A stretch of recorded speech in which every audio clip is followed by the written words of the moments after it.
Welcome to the Parker Podcast Collection. Ghosts are real.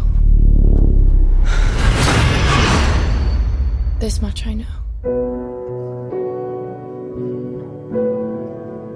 Would you be mine? Take a little walk to the edge of town. Go across the track. Edith, this is my sister. There are parts of the house that are unsafe. Secrets lie in the butterflies in the hummingbirds, and you know you're never coming back. I can imagine the two of you in here as children. We were not allowed in here as children. We were confined to the nursery, in the attic. On a gathering storm comes a tall handsome man with a red riding. In your own best interest, proceed with caution. Has anyone died in this house? Specific deaths, violent deaths.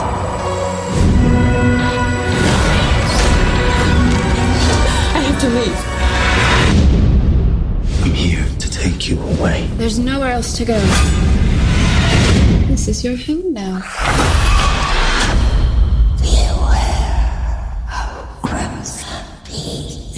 Welcome to the Not Watching Podcast. My name's Rob Howard, and this week I'm joined by Ian Bruce, John Martian, and Marcus Hurley. You can contact us on email at notwatchingpodcast@gmail.com or follow us on Twitter at notwatchingpod.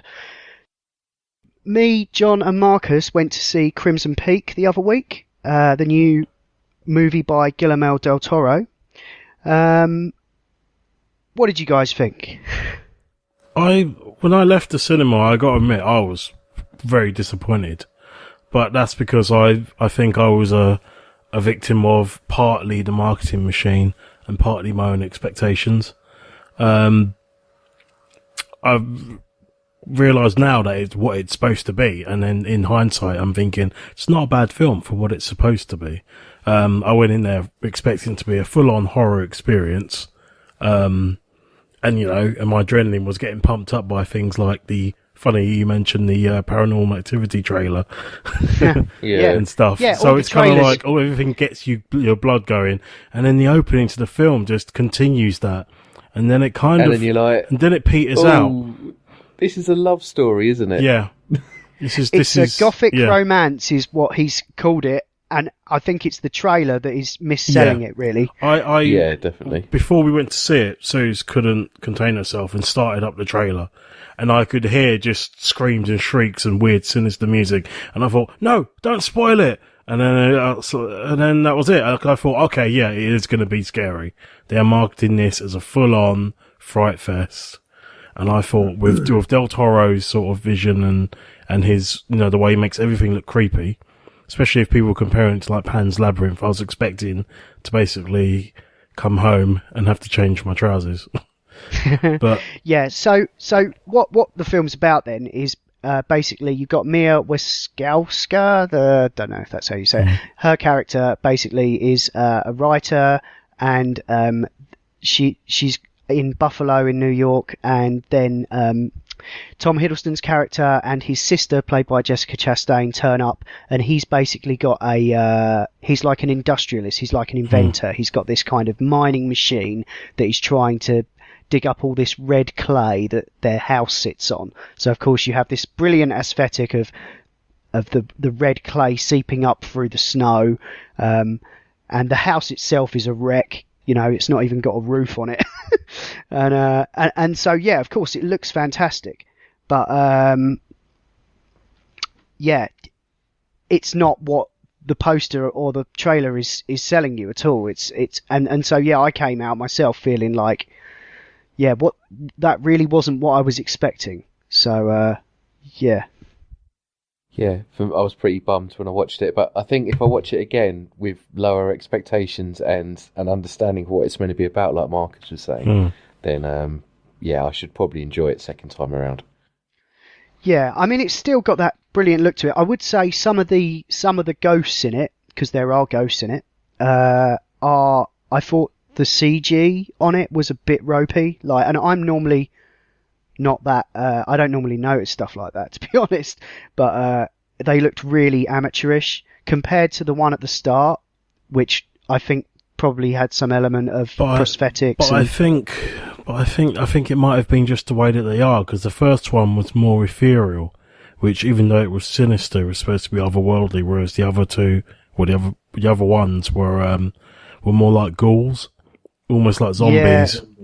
Well, and they were sort of drenched in the clay. Yeah, stuff, so weren't obviously they, that well, will play with your eyes. So even so I've been guessing that it's really difficult to pull that off. But I think they were all more believable than Charlie Hunnam's character, to be fair. Who you decided is not a good actor. Yeah. Yeah. Well, he's not though. He's he does one character which is kind of like a modern day cowboy swaggery type, and shoehorning him into a role as a doctor in the 19th century just didn't really work for me. No, I guess he's been showing up in a lot of Guillermo Del Toro stuff. He's kind of got his favourites, hasn't he? Like him and Ron Perlman, and also Jonathan Hyde. I noticed from The Strain, he was in it for a bit. Yeah. That was quite cool. But yeah, it looks good. It's like your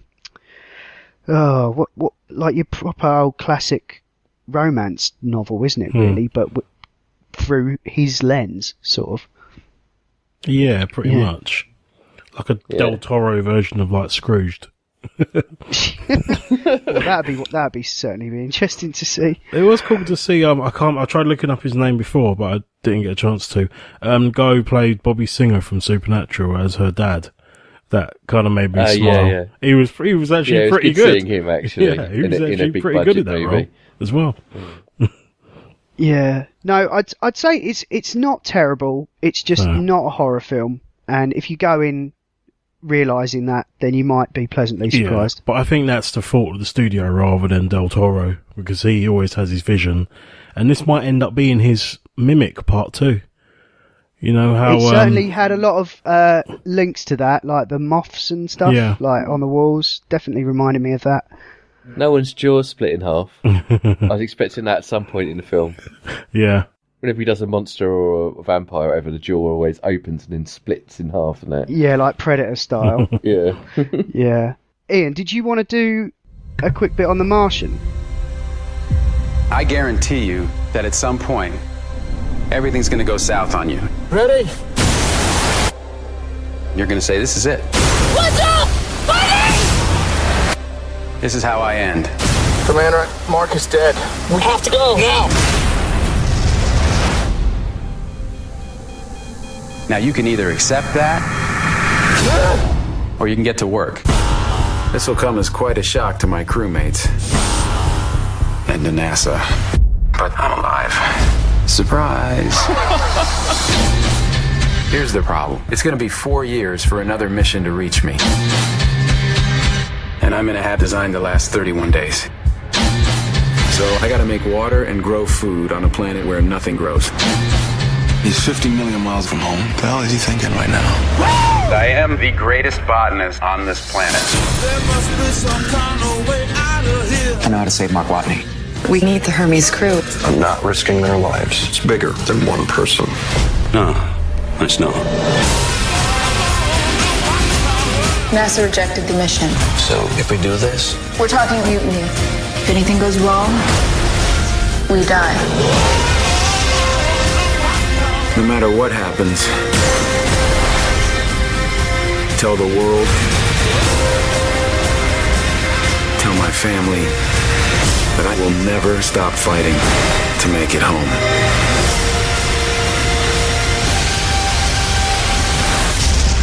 Has anybody else seen The Martian? I have. I haven't, no, not yet. I've not seen it yet. Yeah, okay. Cool. All right.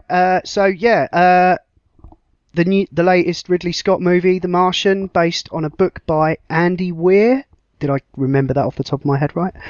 It was a self-published novel about a guy who gets stranded on Mars and has to science his way out of it. And that's it. That's the movie. Pretty much. Although I'm just going to start off by saying I think it's the best Ridley Scott movie I've seen in years. I would absolutely agree with that. Yeah. I do think he suffers when the script is not really good. Yeah. Because he did Kingdom of Heaven, didn't he? He did, yes. He did, yeah. And I quite like that film, but mainly from a visual point of view. But it's a little bit weak from a script perspective in a number of places. That's me being extremely polite. And Prometheus, again, some of the visuals are absolutely amazing, but some of it was muddled. He was trying to do too much. It's a mess. Some of the action sequences were just crazy shit bad. We'll just run that way. And I mean, all of that, thankfully, we've missed Prometheus in this particular podcast. We'll enjoy the sequel, I'm sure. There was nothing wrong with the movie for me. It was a perfect film in so many very different ways. The only challenge I had was I was perhaps sitting in the wrong seats for the 3D to work properly, or I've just got weird eyes.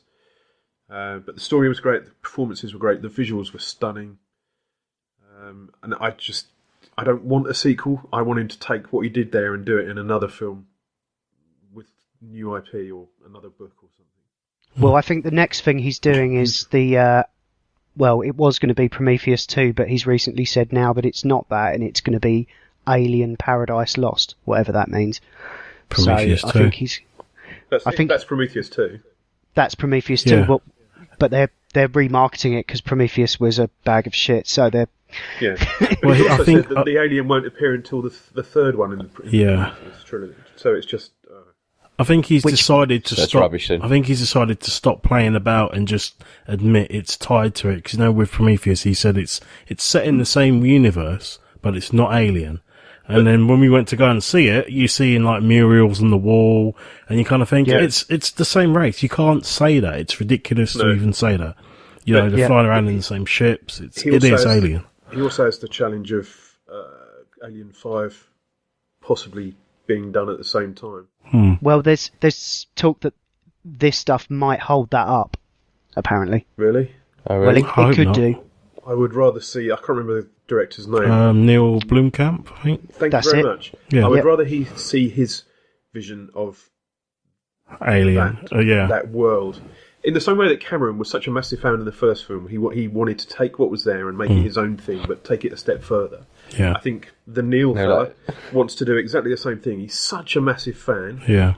He's not going to have studio restrictions like Fincher had with Alien 3, so it's unlikely to be a fucking mess of a movie. And he may produce something great and not another Alien versus Predator movie. Yeah. Yeah, God.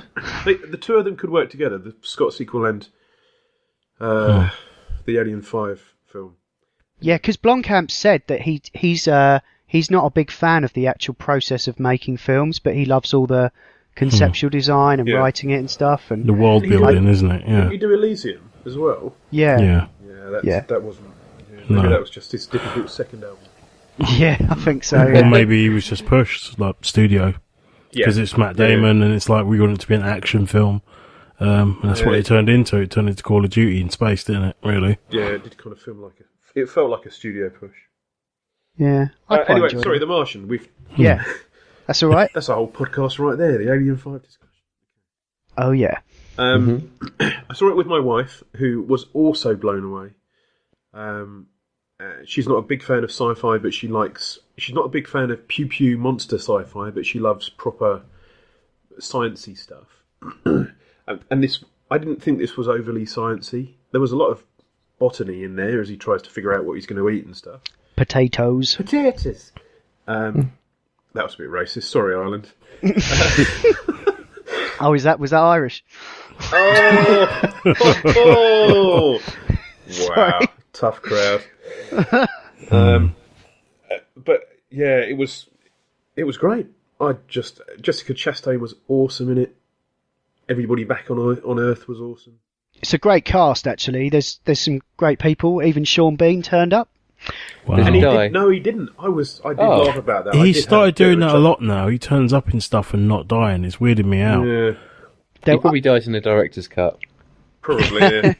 There is an absolutely mind-blowing in-joke in that involved Sean Bean when they're discussing That's the project awesome. of something.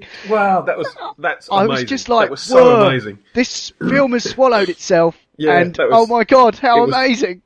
Yeah, that was excellent. Jesus, I don't know how they got away with that, to be honest, or if that was ad-libbed or something. That was just great. It was excellent. Yeah. I was just expecting him to say one does not simply. Yeah. you know what I mean? One does not simply walk into Mars. Yeah, one does not Yeah. simply rescue people from Mars. Oh God, that would have been excellent. Yeah. Yeah. I was waiting for it. Yeah, I mean that was. It didn't feel like that was an in-joke to make the rest of it light, because it's not a serious film all the way through. There's comedy bits and light moments. But Yeah, well, that's Matt Damon's whole kind of philosophy. His character, Mark Watney, he is just like, it's all about like triumph of the human spirit. Right, okay, I've got this problem. How am I going to sort it out? And not really thinking about the horror of the situation he's in. And that's what I really. It was like Gravity in that there wasn't a baddie. There wasn't an evil race or an evil ideology that was out to get him. He was stuck. He was miles away from anybody that can help him. What's he going to do? It was like a mountain climbing movie, really. Yeah. Space bears attacking him and everything. No, sadly not. Maybe in the sequel. Although go on. I watched a mountain climbing movie called Everest, and I'm not segueing into this. I'm just saying that the thing that left me cold about that was that I had difficulty rooting for the peril they were in when they'd kind of put themselves in that. And I know you could say the same about this, but this is such a kind of like triumph of like what he's doing is admirable. You know, being out there, discovering the planet and everything.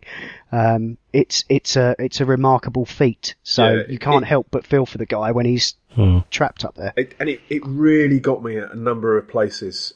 Just some of the really personal stuff, the messages that people had left in case of. It was great. It's going to be one of those movies that will appear constantly on a Sunday afternoon and at Christmas, and I think people will soak it up like they do the Bourne films or the Bond films. It doesn't need to become a Bond franchise, but it's just a great film that I think everybody, like Apollo 13, it's that kind of thing. It's not quite as factual as that, perhaps, but God, it's good. Jesus, it was good. And I also like the fact that as great as, like, say, Gravity was and Interstellar, it's got all that kind of in it. You know, it's got the crazy 3D cinematography, like when they're on the big ship, the way that the sets are constantly revolving, it kind of gives this incredible impression of depth, like you got at the beginning of Avatar. So I really think they used the 3D well. I love the landscapes of Mars, look fantastic. Also the soundtrack, I thought like they were going to burst into Pink Floyd at the beginning. It's got that kind of awesome, like sort of trippy vibe to it. It does have a running gag about music that is pretty good. That is pretty. It's pretty well done. Yeah, definitely. I'll have to catch None of that. it was on the nose, but it was just it was a great film. Jesus, it was a great film. If every film was like that, I would go to the cinema every week.